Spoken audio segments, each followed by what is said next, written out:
Bonjour à tous, on se retrouve aujourd'hui pour un petit test sur une série concentrée sur les ventilateurs. Et quoi de mieux que de débuter avec deux excellentes références. Le Noctua NF-A12X25 est considéré comme le meilleur ventilateur, et par contre c'est un ventilateur un peu plus premium, il vient celui-là à 30 € par ventilateur. Oui, vous avez bien entendu. Et le Arctic P12 qui est sans contexte le meilleur ventilateur budget du marché. Celui-là on retrouve à peu près 10 € l'unité et on retrouve des value packs de 5 de ces ventilateurs à seulement 30 €. Ce qui est plutôt exceptionnel en termes de valeur. Le but avec le test de ces deux ventilateurs, c'est qu'ils servent tout simplement de base solide pour pouvoir comparer la qualité des autres ventilateurs, qu'ils soient bien sûr exotiques ou plus communs. Et puis je vous cache pas que c'est des ventilateurs aussi que j'aime beaucoup. Donc si ça vous dit, venez vous asseoir, on va commencer le test de mes deux ventilateurs non RGB favoris. Pour qu'on soit sur des bonnes bases, laissez-moi vous dire ce que je recherche moi personnellement sur un ventilateur et ce qui va du coup influencer mes tests. La chose la plus importante pour moi, ça va être le bruit, parce que j'adore écouter la chanson du Poireau dans les meilleures conditions. Mais quel bangers! En plus de ça, il faut qu'ils soient un minimum efficaces dans un boîtier dit Airflow. Et j'aime aussi savoir s'ils sont efficaces en termes de pression statique, donc avec des tests sur des water cooling. Pour ce qui est de l'esthétisme de ventilateur, je vous verrai voir ça par vous-même parce que, il y en a certains qui aiment, il y en a certains qui n'aiment pas, mais ça reste tout à fait subjectif, donc pas inclus dans ce test-là. Moi personnellement, je m'en fiche un petit peu parce que je préfère le silence et la performance à l'esthétisme et surtout que je conduis souvent, pour moi personnellement, dans des boîtiers petit format. Donc souvent, il n'y a pas forcément de verre trempé ou soit il y a une option où on n'a pas de verre trempé. Donc c'est vite vu pour moi.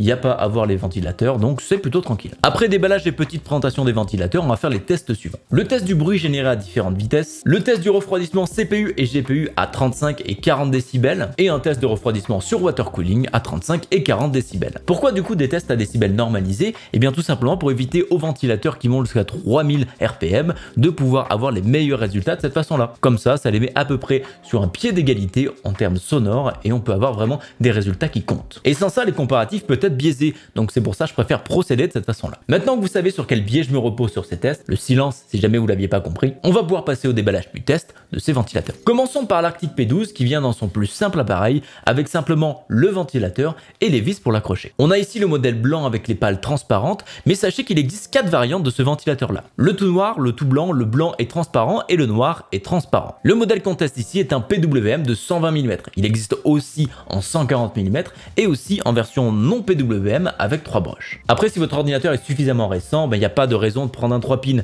Toutes les cartes mères récentes gèrent le PWM avec 4 pins. Concernant la qualité de ce ventilateur, tout est en plastique, mais un bon plastique. Il est suffisamment rigide, il inspire la confiance, que ce soit au niveau de la structure ou au niveau des pales. Par contre, petit bémol, il n'y a pas de pad anti-vibration ici. Ça évite de transmettre justement celle-ci à la structure du boîtier. Après, c'est pas bien grave en soi, mais il faut juste savoir que plus le ventilateur va vieillir, plus il va être sujet aux vibrations, qui vont être du coup amplifiées par le boîtier. Une chose assez étonnante et qui fait plaisir sur ce ventilateur, c'est qu'il est garanti 10 ans. 10 ans, vous aurez probablement plus ce ventilateur là, mais si vous le gardez et qu'il commence à déconner, vous pourrez le changer tout simplement. Et ça, c'est une très bonne chose. Donc gardez bien votre ticket de caisse. Vous le verrez dans les tests de tout à l'heure, même s'il a quelques défauts, c'est un très bon ventilateur qui est très impressionnant, qui je le rappelle coûte à la base 10 balles, qui n'est vraiment pas cher pour ce qu'il fait. Ah oui, et j'allais oublier, il est donné jusqu'à 1800 RPM. Passons ensuite au Noctua avec un package un peu plus premium qui contient quand même pas mal d'accessoires, faut l'avouer. Il est livré avec un câble d'extension, un splitter 4 pins, un adaptateur bruit faible qui réduit la vitesse maximale à 1700 RPM au lieu de 2000 prévu, les pads anti-vibration, des fixes sans vis, des vis et des joints pour installation sur un water cooling afin d'éviter les fuites d'air. En même temps, vu le prix qu'on paye, c'est important d'avoir tous les accessoires disponibles pour ce ventilateur directement dans son package. Pour ce ventilateur là, il n'existe qu'en ce diamètre et dans cette couleur signature de Noctua. C'est quelque chose qui est quand même assez tranché, généralement soit on aime, soit on n'aime pas, mais bon, après pour les performances qu'il a, ça vaut très certainement le coup de ne pas trop se soucier de son apparence. Le ventilateur en lui-même est fait en stérox, du polymère à cristaux liquides, ce qui lui donne cette texture un petit peu spéciale, mais surtout une bonne résistance, une réduction à la résonance et aux vibrations. Et ces deux choses, c'est la principale cause de bruit en dehors du moteur pour les ventilateurs. En parlant de moteur, Noctua a probablement le meilleur moteur qu'on peut mettre sur un ventilateur. Il fait pratiquement zéro bruit, la seule chose qu'on va entendre avec ces ventilateurs, c'est vraiment le bruit de l'air en friction sur les pales. Il est aussi construit comme un tank, il est très lourd pour un ventilateur, mais bon, ça doit être principalement dû à son gros moteur qu'on voit au centre ici là, qui est plus gros que ceux d'habitude. Regardez, si on fait la petite comparaison ici, aïe, le moteur n'est vraiment pas de la même taille. Mais bon, c'est toujours bon à savoir, vous pouvez vous en servir comme arme contendante si jamais il y a quelqu'un qui tente de voler votre PC. Arrachez un fan Noctua et mettez-lui-le sur la tronche. En tout cas, voilà l'un si c'était le meilleur des ventilateurs 120 mm du marché et aussi un des plus chers. Et je rappelle, le meilleur selon mes critères personnels, parce que pas tout le monde a les mêmes attentes. Ces ventilateurs Noctua sont aussi garantis pendant 6 ans, donc là aussi, on est plutôt tranquille. Maintenant qu'on a bien présenté ces ventilateurs, parlons maintenant leur performance sonore à différentes vitesses. C'est une donnée qui est assez importante, mais qui ne révèle pas non plus toute l'histoire. Pourquoi ça ne fait pas tout? Eh bien tout simplement parce qu'un ventilateur extrêmement silencieux peut aussi être très mauvais en termes de refroidissement. Donc prenez bien le test dans son ensemble, parce qu'un bon ventilateur, c'est un bon ratio entre performance et bruit généré. Pour ce test, j'ai utilisé le boîtier P400A de chez Phanteks avec tous les panneaux fermés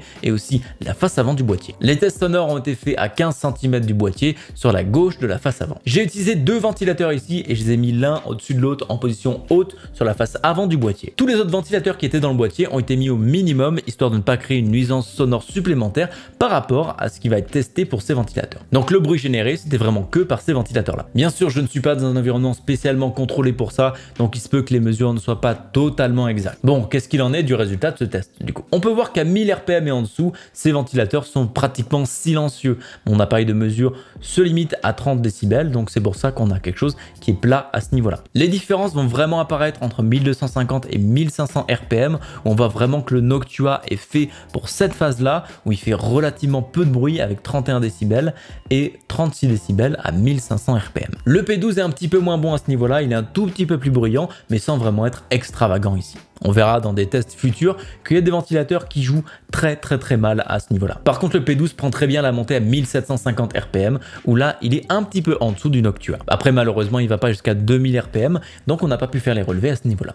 Les deux ventilateurs sont donc très bons ici. Le P12 est un petit peu moins bon dans la phase 1250-1500 RPM. Et bon, après, on est face à du haut de gamme de chez Noctua, donc c'est quand même assez difficile de rivaliser quand on coûte le tiers de son prix. Les relevés en décibels ne sont qu'une facette de la sonorité. On va voir maintenant un petit peu le ton de ces ventilateurs avec des enregistrements qui ont été pris avec un micro. Ce test est important ici parce que des ventilateurs qui ont une très bonne donnée à ce niveau-là ne garantissent pas d'avoir un ton qui est pas horrible à écouter. Parce que si vous avez un ventilateur qui est très silencieux mais arrivé à 1500 RPM, vous avez un bruit qui fait et ben c'est quand même un sacré défaut à savoir. Donc voilà, quelques prises pour que vous rendiez compte le bruit entre 1000 et 2000 RPM sur ces ventilateurs.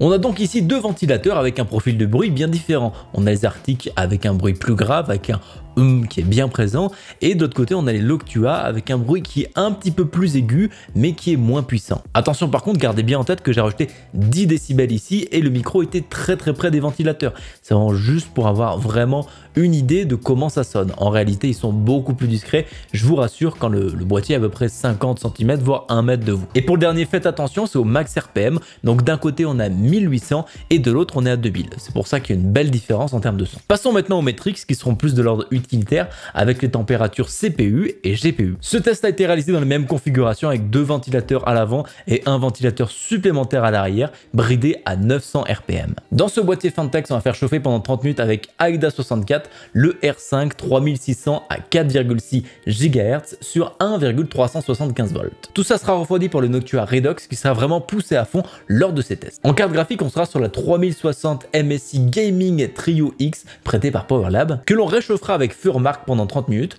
Oui, j'ai bien dit réchauffer parce que avec la solution de refroidissement qu'elle a cette carte graphique, eh bien on risque pas de la faire chauffer à fond. Les résultats que je vais vous montrer ici sont pris sur les 5 dernières minutes de ce test pour être sûr que le refroidissement est vraiment arrivé à un état de stabilité. Je représente ça aussi sous forme de delta de température, tout simplement parce que la température ambiante entre ces deux tests n'était pas forcément les mêmes à chaque fois. La température ambiante variante a été soustraite du coup au résultat pour être sûr d'avoir la température la plus équitable possible, à défaut d'avoir une température contrôlée. Donc par rapport aux températures affichées, rajoutez à peu près 20 degrés pour arriver aux températures que j'avais moi sur mon système. Pour les tests du CPU à 35 décibels, on constate une différence de 1 degré entre les Noctua et les Arctic. C'est pas énorme ici, mais ça reste dans une certaine marge d'erreur. On constate la même chose lorsque l'on passe à 40 décibels où l'écart est similaire entre les deux. Après, rien d'étonnant ici, ces deux ventilateurs ont à peu près le même airflow CFM avec un petit avantage pour le Noctua qu'on peut voir ici. Pour ce qui est des tests GPU, la tendance s'inverse. On est meilleur d'à peu près 1 degré pour les Arctic à 35 décibels. Et à 40 décibels, c'est la même histoire qui se répète. On n'est plus qu'ici à 1,5 degré entre les deux. On est encore une fois ici à peu près dans notre marge d'erreur, ce qui fait que de ces ventilateurs, il n'y en a pas un qui est meilleur l'un que l'autre pour cette situation-là. Et tout en sachant qu'on est dans des conditions bien précises. Il faudrait pouvoir tester sur moult configurations diverses et variées pour vraiment avoir quelque chose qui soit totalement représentatif. Et ça, autant dire que je n'ai pas forcément le matériel ni la main d'œuvre pour le faire. En tout cas, dans nos conditions de test à nous, on a des choses qui sont relativement similaires. Et enfin, pour finir ces tests, on va passer ces deux ventilateurs sur du water cooling. Ils sont normalement tous les deux optimisés pour la pression statique, donc ça ne devrait pas trop poser de soucis ici. Pour ce test, on a utilisé le i9 10850K avec le stress test AIDA 64 pendant 30 minutes encore une fois, où on a encore pris les 5 dernières minutes pour être vraiment représentatif de ce qui se passe avec une température qui arrivait à stabilisation. Tout ça a été répété 3 fois par ventilateur et par vitesse en laissant à chaque fois du temps pour que le all-in-one se rafraîchisse. Commençons par les performances à 35 décibels. On voit ici que le Noctua fait 3 degrés de mieux que les P12, ce qui est plutôt attendu car le Noctua a une meilleure pression statique. Mais le P12 s'en sort vraiment bien ici, le delta de 3 degrés est une petite différence qui ne changera pas énormément de choses à votre water cooling all-in-one, mais qui dans un boîtier avec un refroidissement restreint peut faire une réelle différence. À 40 décibels, c'est la même histoire, un delta de 3 degrés entre les deux, ce qui fait qu'ils sont proches dans des situations assez classiques.